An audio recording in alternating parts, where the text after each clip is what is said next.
बहुत poor family से belong करती हूँ, बट मेरे मामू जो थे उन्हें मुझमें पोटेंशियल नज़र आया। तो उनका एक कॉन्सेप्ट था कि हम जो शुरू में थी ना, हम सारी बहनें थी, बेटियाँ थी। तो उनका कॉन्सेप्ट ये था कि बेटा हो या बेटी, लेकिन एजुकेशन सबको बराबर मिलनी चाहिए। तो वो उस वक्त फाइट भी करते थे मेरे नाना से, मेरे दादा से, सबसे, कि मेरी बच्चियों ने आगे जाना है। हम तकरीबन 7 से 8 कज़न्स थी। आफ्टर दैट फिर हमारे 4 भाई भी थे। तो उसमें वहाँ पर मेरे मामू वॉज ए GST टीचर, तो उनका सब मजाक उड़ाते थे। ये आज मैं सारी बातें सुन रही हूँ तो मुझे वो सब याद आ रहा है। सब कहते थे बेटियाँ हैं, पागल है, पढ़ा रहा है, पता नहीं क्या करेंगे आगे, बेवकूफ़ है। तो उस वक्त उन्होंने ये बात कही थी इन 80s।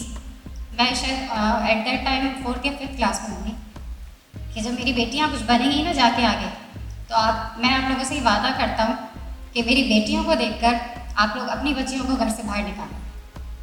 After that in 1998 I think, जब मैंने यूनिवर्सिटी ज्वाइन की तो मैं नहीं जा रही थी लम्स। तो उन्होंने मुझे कहा कि मेरी इतनी मेहनत सालों की तुम ज़ाया नहीं करो रिजवाना, तुम्हें जाना है और बहुत आगे बढ़ना है। हमारा थोड़ा पीरी फकीरी का भी सिलसिला है। तो कहते हैं ना, कभी कभी मुर्शिद की दुआ लग जाती है। मुझे उन्होंने दुआ दी, रोने लग गए। मुझे उन्होंने दुआ दी, बेटा जा ना, मेरी सबसे बड़ी बेटी है, मेरा बेटा है तू, हो सकता है तू कल को इतनी बड़ी डॉक्टर बन जाए, कहीं डॉक्टर्स को, पुलिस ऑफिसर्स को, कोई सिंध में इतना बड़ा काम कर ले कि बड़े बड़े पुलिस ऑफिसर्स को, उन सबको तू लेक्चर दिया करेगी। तो मैंने उनके हाथ पकड़ लिए, फिर मैंने कहा नहीं मामू आप रो नहीं, मैं जा रही हूँ यूनिवर्सिटी। आफ्टर दैट मैंने ज्वाइन किया यूनिवर्सिटी, और फिर इन 2006 उनका ड्रीम और उनकी दुआ कबूल हुई, मुझे लम्स में जॉब मिली। और मुझे खुद को उस वक्त नहीं पता था कि मैं मतलब DNL यहाँ स्टार्ट करूँगी। ये सारे जो दुआएं उन्होंने मुझे दी, ये बिल्कुल सही बात है। जैसे हम सुनते रहते हैं कि हर कामयाब मर्द के पीछे एक औरत का हाथ होता है, तो मैंने अब ये कोड चेंज कर दिया अपनी स्पीचेस में, हर कामयाब औरत के पीछे जो है ना, एक मर्द का भी हाथ होता है। तो दैट वाज माय मामू। मेरा क्रेडिट, मेरी अचीवमेंट्स ये हैं कि 2006 में जब मैंने ज्वाइनिंग थी लम्स में, तो उस वक्त सिंध में कोई DNL लैब नहीं थी। ये सिर्फ इस्टेब्लिश हुई थी और एक खाली रूम था जहाँ हमें बिठा दिया गया था, और हमारा टास्क ये था कि यहाँ लैब बनाई जाए। 2 साल 3 साल तक प्रोफेसर अफजल मेमन साहब हमारे साथ होते थे। उन्होंने बहुत कोशिशें की, बट हमें नोटिफिकेशन नहीं मिला। इन 2015 मेरे फादर की डेथ हुई, आई थिंक 16 मार्च को। तो मैं लीव पे थी। On 31 March 2015 on same month हमें नोटिफिकेशन मिला सिंध गवर्नमेंट की तरफ से कि DNL lab and toxicology lab are now notified from the government of Sindh. अब आपको DNA करना है। इस 7 साल के पीरियड में जितना भी मेरे कुलीग्स थे, हमारा जो स्टाफ था, वो सब रिज़ाइन करके जा चुका था। उस पर फिर हमारी 2-3 मीटिंग्स हुई, हमें टास्क दिया गया and everyone is saying no, हम DNA नहीं कर सकते, हम यहाँ सिर्फ में ये लैब नहीं चला सकते, हमें बड़े इशूज़ हैं सीखने से। बट हम सिर्फ 3 पर्सन्स थे जो कह रहे थे कि यस, हमें एक चांस दिया जाए, हम ये कर सकते हैं। उसमें से एक मैं भी थी।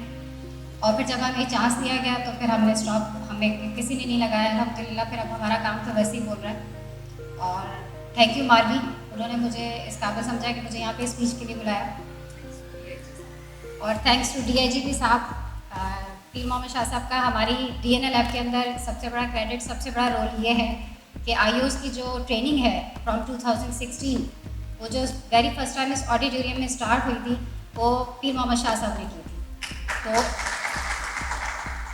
और आफ्टर दैट ट्रेनिंग फ्रॉम 2016, तब से लेकर अब तक की जो IOS है, उनकी ट्रेनिंग में और उनकी सेंसिबिलिटी में और अब के सेंसिबिलिटी में, आपकी नॉलेज में उनकी अबाउट DNA, वो टू मच डिफरेंस। अब police department, I think I am a part of police department also, मैं खुद भी आप लोगों के डिपार्टमेंट का हिस्सा हूँ।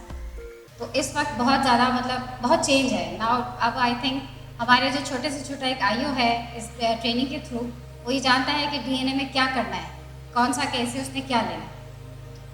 और मारवी की बात को मैं एक और दोबारा कोट करूँगी कि ये बिल्कुल ठीक कह रही है कि हमारे साथ कोई ना कोई मेल्स हमारी लाइफ में शामिल होता है, फ्रॉम चाइल्डहुड जैसे मेरे मामू थे, जब हम लैब शुरू हुई तो ये हमारा क्रेडिट जो है हमारे हस्बैंड्स को भी जाता है इस लैब को शुरू करने में और यहाँ तक आने में। तो मेरे हस्बैंड का भी इसमें बहुत ज़्यादा रोल है कि उन्होंने मुझे कभी फुल स्टॉप नहीं लगाने दिया। तो बहुत सारी चीज़ें हमारे हस्बैंड्स भी हमारे साथ सेक्रीफाइस करते हैं जिसको हम कभी डिस्कस नहीं करते किसी फोरम पे और सारा क्रेडिट खुद ले लेते हैं। तो आई थिंक उनके लिए भी क्लैपिंग होनी चाहिए, हर एक फीमेल के लिए, हर एक हस्बैंड के लिए। Thank you so much.